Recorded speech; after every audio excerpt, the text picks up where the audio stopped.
I just saw the new Star Wars movie. What do I have to look forward to now? Oh, right. Okay, alright.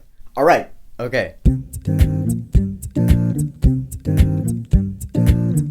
Star Wars: The Force Awakens. Okay, so this is Chapter 7 in the Star Wars saga. Takes place 30 years after Return of the Jedi, and there's really not much I can say about this movie without spoiling it, so here's what I'm gonna do. I mean, yeah, I can talk about some things, you know, but for those of you who just don't want anything, you might not want to watch this video. This is spoiler-free, of course, but if you're like paranoid or something, because I was paranoid, I didn't want to know anything, then yeah, go ahead and hit pause. If you didn't just hit pause, that means you don't mind me telling you a couple of things, you know, my thoughts about the movie and so forth. So I'm gonna start this off with the characters, because oh my god. Finn and Rey are pretty much both the main characters in this movie. And they're both relatable, they're organic, they're human, they have feelings, they have motivations, they have emotions. I love Finn and I love Rey. Rey's definitely my favorite character in this movie, for sure. Which means huge props to Daisy Ridley. I always found her attractive, but then I saw her in the London premiere of this movie.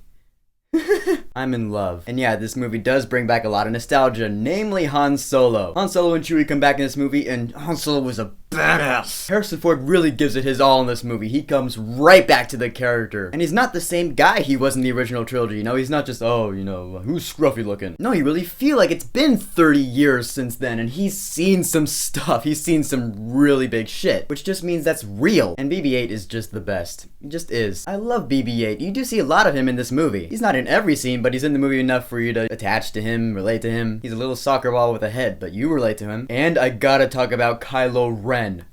Oh my god. This guy is so evil. He's so dark. I mean, yeah, he is a human being like Finn and Rey. He has motivation behind what he's doing. He truly believes that the dark side is the way to go. But the things he does in this movie made me hate his characters so much. Not because he was a bad character, like he didn't work in the movie, but because he was evil. Like, there were things he did in this movie I was like, you don't deserve to live. I truly mean that, and it's awesome. Which means, Adam Driver, you are awesome. Okay, now for the action. The action in this movie was really fun to watch because it was real. Again, you know, it's J.J. Abrams. He's the director of this movie, and he has a soft spot for real stuff. The action in this movie was gritty, you could feel it, and at the same time, it does have the familiar sound effects going on, you know, those old classic Ben Burtt sound effects that we're all used to. And of course, this movie has nostalgia galore. A lot of fan service in this movie. Stuff that'll make you go, yeah, I remember that. Oh my god, that's in this movie. But that's not the point of this movie. The point of this movie is the new Finn and Rey. Oh my god, I didn't talk about Oscar Isaac yet. Now, I will say he's not in the movie as much as you would like him to be, but he's still a great character. He has personality. He has really funny moments in this movie that had me laughing out loud. And yeah, the movie has humor, it makes you laugh, it has action that makes you go, whoa. What's missing? The feels.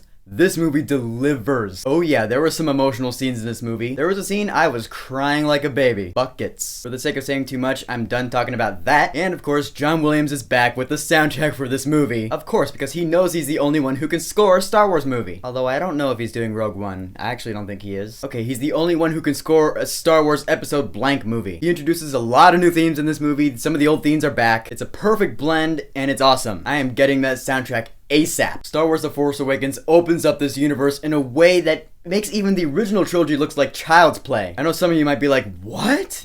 It's true. Watch the movie, you'll know I'm right. So yeah, great characters, great action, great emotions, and it leaves you with questions. It doesn't wrap up in a nice little bow like the first Star Wars movie did. The 1977 one, the real first one. No, it leaves you wanting more. You don't know the answers to everything, and we're gonna have to wait 1.5 years for episode 8 to find out some of the answers to these questions, and probably get a few more questions. Until then, enjoy the living shit out of this movie, because that's what I did. This movie was everything I wanted it to be and more, and I will definitely say, go see this movie right now. It still hasn't completely sunken in yet. I feel like I need to curl up in a ball for like an hour to let it sink in. So Star Wars: The Force Awakens. Have you seen it? What did you think about it? Whatever you think, go ahead and leave a comment. And don't forget to subscribe.